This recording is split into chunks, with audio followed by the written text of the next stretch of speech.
Hi guys, welcome to our YouTube channel TechUp, and today I'm here with another new video to show you guys on how you can add to favorites and see all your favorites videos that you have favorited on your TikTok account.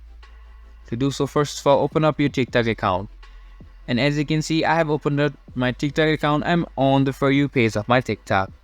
For example, if I save this video, you can see now it is saved. Now to see the saved video, you just have to go onto your profile, which is on the left side of your screen. After going onto profile, it will take you to this screen to see any kind of video that you have posted.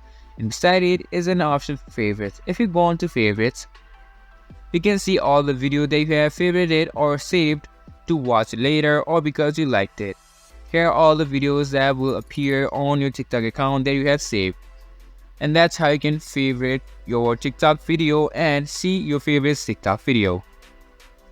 This was for this video, and I hope you guys find our video helpful. If you do, make sure to leave a like, subscribe to our YouTube channel and hit the bell notification. And don't forget to drop a comment for review and for more content like this. See you guys in our next video. Thank you for watching.